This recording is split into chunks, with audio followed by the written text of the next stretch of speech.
And that was Leto Ide by David Dower. And welcome to the show, David. Thanks for having me, Leah. Yeah, it's great to have you here on Music Sounds. It's the first show of the year, Music Sounds Frontiers. So it's great to have all these interviews. Yeah. Have people coming in and sharing their music with us. So tell us, obviously that was a Bulgarian choir in the background of that track. Tell us about your attraction to Bulgaria or the music. What's brought you there? Yeah, so a few years ago, the bass player in my band taught me a song called it's called Gankino Horo, but a horo just means like a wedding song, and it's it's like the traditional music that they celebrate to, and the equivalent that kind of makes sense to Australians would be like if you put on the YMCA or the Macarena, everyone gets on the dance floor and knows the moves, and that's the Bulgarian equivalent, but it's sort of this very communal. You link arms, you dance around in a circle. You can yell out. It's really fun and energetic, and so when I learnt this song that my bass player showed me, I just got on Google and went as deep as I could, and sort of started to become really intrigued and fall in love with the sound of. A lot of it is those lilted rhythms that they use, and a lot of choir music, and so the chance to get a choir and record with them in Bulgaria was too good an opportunity to pass up, really. Wow, so just by chance you kind of fell into it and went with it? Yeah, so when we learnt the song, I sort of Googled some venues, and it turned out there were some venues, and they replied. It was amazing, and they were like, "Oh, if you're happy to come over, we'll have you," and the response was really positive. They quite liked our music, and so we weren't playing any Bulgarian influenced music then. We just did our stuff, and then over time these relationships developed, and we went on our third tour last year, and we did 11 concerts through Bulgaria, and I'm going twice this year. Once in April to do about 8 concerts with a singer, and then again with my trio in June, July to hopefully do 15, but things aren't confirmed yet. Oh, well, and tell us about the trio. So it's the David Dower Trio? Yep. Yes. I know, it's not the most creative name. But yeah, no, tell us you've been gigging for a while in Melbourne, or, Yeah. It's a jazz trio. Well, the two guys live in London, Okay. which makes it difficult now, but we were gigging a lot together. So now Bulgaria seems to be a nice middle ground, and then I have a version of it here with some Australian musicians, which is nice as well. So it's kind of, we use Bulgaria as our kind of meeting place to bring our music together. So there's a lot of emailing. Yeah, well, and I guess the technology these days, distance isn't such an issue. It's not so bad, yeah, and most people can record in their house, so we can put together demos over online and then rehearse together even, maybe. Yeah, I wonder if that's possible. It might be through hard. Skype or yeah, something. I wonder if the speed latency. Anyway, it's probably going to be that way very, very soon. Yeah. If it isn't already. So yeah, it's been fun, and they're both Australian. Oh, the drummer's English, but the bass player's Australian, and we studied together, and so it's nice to have that rapport with someone you studied with, because it's just it's like you go to school with someone, you've always got that connection. Yeah. Yeah. It lasts. Those connections you make in your studies. It lasts forever. Yeah, I've met many musicians, through studies, and then stayed in touch, and now they're great friends. Yeah, it's like you go through the shared pain of university. Yeah. But you watch each other grow into, do amazing projects and cross paths. And so it's been a real, for my music, the Bulgaria thing's been a real like game changer. It sort of was like a real eye opener into a world that just didn't sound like Western music, but it had its own. It's very melodic. It's kind of got it's simultaneously is melancholy and hopeful, which I found really fascinating about especially the choral music. And so I tried to capture that in that song. It starts off quite dark and menacing, and then there's a release at the end where it becomes quite joyful, and that's quite common to the lyrical content of like, we hope the harvest will grow. We hope the harvest will grow. Oh, the harvest has grown, and that's a lot of the lyrical content of the traditional choir songs. So I wanted to try and capture that when I wrote that song. I didn't write the lyrics. Our special friend in Bulgaria, Mary, who's our publicist now, voluntary publicist, wrote the lyrics, and it was just, super cool to have a Bulgarian write lyrics for a song. And so, and that was last year's project, the There Are No Stars, Yes. was it? Yeah. And you went to Bulgaria and worked with this choir. What was the name of that choir? choir? Well, it's all of them have sung for the Cosmic Voices of Bulgaria, which is worth a YouTube. If anyone's, wants to see amazing Bulgarian choir, the Cosmic Voices of Bulgaria. And then they all have their own projects as well. So they it was just 3 or 4 girls who came and helped us out.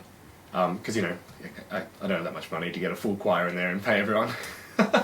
Yeah, no, I'm sure there is a few Bulgarian choirs in Melbourne. One of them I know of through Bagriana Popov, but I'm sure there's many more. Yeah. It's flooded over there. Well, that's what we were just saying during the song. There's a bit of almost like an underground Bulgarian cultural scene, as there are with lots of, I guess, European and just any culture really has their hotspot where people get together. And so I've been recently going to a Bulgarian dance class, which is, I've got 2 left feet, it's awful.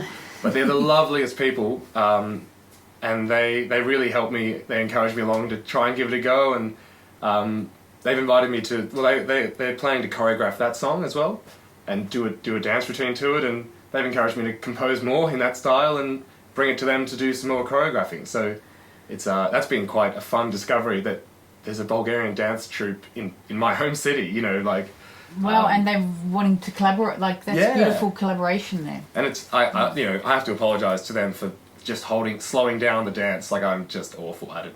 But I'm sweating bullets, it's hard work. It's a real fitness routine, running around doing the horo, but it's great fun, and they literally just are smiling the whole time. It's like a brilliant family to have kind of accidentally stumbled upon. And the costumes, they put on a lot of clothing, and so it gets very hot, especially on a stage under lights. And this particular group, Sonia, who organises the group, put on the very first Bulgarian celebration event. I don't know exactly what the festival at the Essendon Town Hall last year, and it was attended by something like 1,000 people.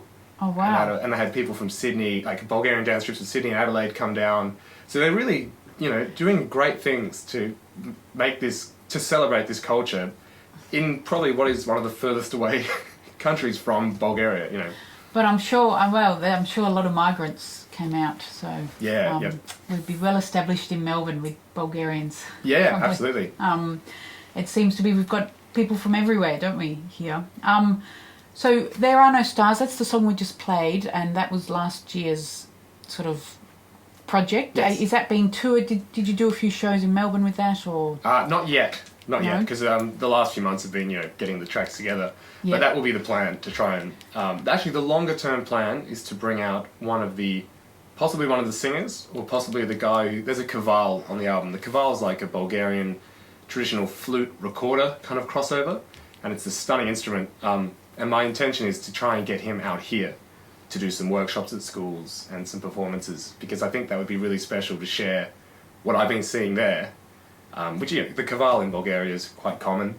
It's like, if you saw a flute in Australia, you wouldn't do a backflip, it's a flute. Yes, yeah. And that's the same there. If they see a kaval, it's not a big deal. But for someone like me who'd never heard of this instrument, I was just enamoured, and I'd love to get him out here to do some stuff. So that's a future plan. So there's a bit of administration in getting Bulgarian musicians out to Australia, but I think that's one of the ambitions I have, and one of the aspirations that's kind of grown out of developing this interest in this music.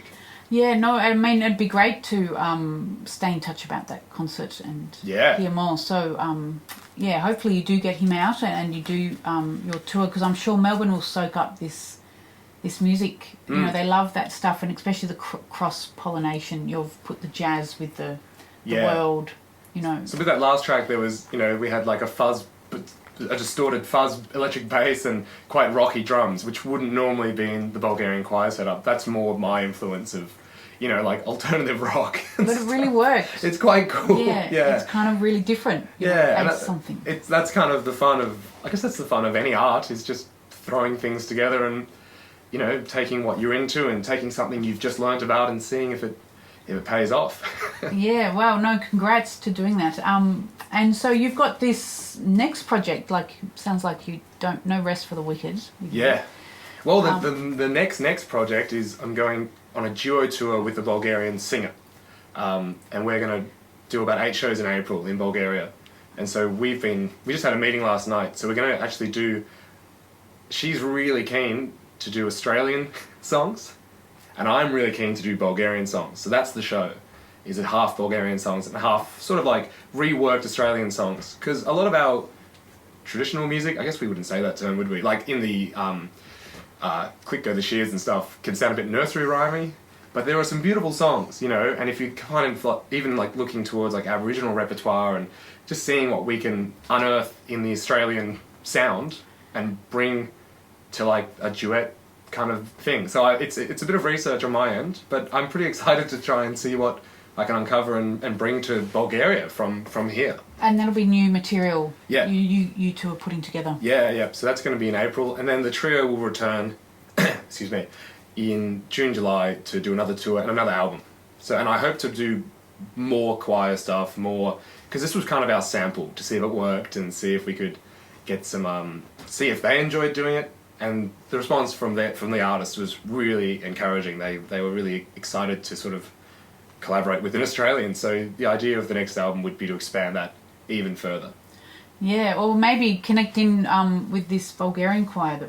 The local one, which I didn't even know existed. This is everywhere I turn, there's new information about Bulgaria, which is just so cool. So if I can get in touch with her, that'd be brilliant. Yeah, no, it'd be great to do something there. And so you've done tours already all over sort of Europe, I believe. And this next one you want to do next year is sort of UK, Bulgaria, and maybe Serbia. Hopefully Serbia. We've got an in with the I don't know how to say it, Nišville. I think it's kind of like the equivalent of like the Wangaratta Jazz Festival. You know, like a small town that's not the capital.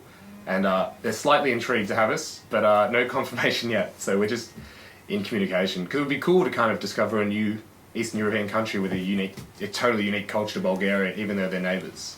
Yeah, and I'm sure they'll know the music of Bulgaria in certainly. Serbia as well. But they'll have their own sort of cultural stuff that might tap into.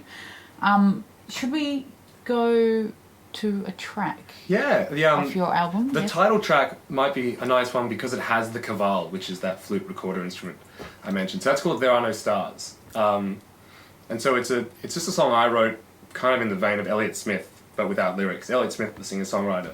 But having the kaval on it brings this really haunting, melancholy sound to it. It's just this really beautiful instrument. And Živko Vasilev, the guy who played it, just he's a very austere Bulgarian, very intelligent, very lovely, and he just came in and slammed this performance and shook my hand and walked out. Like, it was absolutely wonderful. Like, he's just a total pro, and it's just a pleasure to have him on. So this is called There Are No Stars, I guess. Yeah, the title track from the album. Yeah, here it is. And that was There Are No Stars. That was it. That was the kaval. So that was that sound I was talking about with the depth of emotion in this kind of flute recorder crossover traditional instrument. Yeah, no, sounds great. So you are coming to Melbourne. We hopefully will see you in Melbourne soon. with some Bulgarian guests. That's the aim. Yeah, no, we'd love to. Tell us where we can get that album if we want to buy it. Yeah, so there's any social media stuff. I'm around, so on Instagram it's David Dower Music. My name's spelled like power with a D, like Dower. David Dower Trio on Facebook. I probably should have everything under the same name, but I stuffed up. And then just on CD Baby or Bandcamp, you can search David Dower Trio, and on Spotify, any streaming stuff. So it's all there for free, which is kind of the aim. Like, it's not about hoarding money. It's about I want people to enjoy the Bulgarian side of it as much as I do. So if you've got Spotify, Apple Music, there's stuff on YouTube just under David Dower. Yeah. Great. Well, hopefully our listeners can go and check it out. That's the David Dower Trio with their album There Are No Stars. We just heard that title track, which was There Are No Stars. And before the interview with the Bulgarian choir, it was the Leto Ide. Which you actually sang well, because I was saying it wrong for ages. You've got the accent perfect. Oh, right. Yeah, which is great. Thank you. Maybe I've had a bit of practice. Yeah. With Bulgarian stuff. Normally I'm very bad at. They're very specific about the emphasis, and I was saying Leto Ide, and I got told off. Right. Well, no, until you know, you don't know. It meant I was saying like t-shirt, instead of t-shirt, so it wasn't too bad. They just found it a bit comical. Yeah. Well, look, yeah, I wish you all the best for the project next year, going into April, May with the Bulgarian jazz singer. Yep. Vesela Morovo. That's it. And hopefully we do catch you in Melbourne maybe sometime this year. Yeah, Robbie? yeah. There'll be ambition to sort of get some stuff together. Once the international organisation is time consuming, but the aim is to start playing around in Melbourne quite a bit more.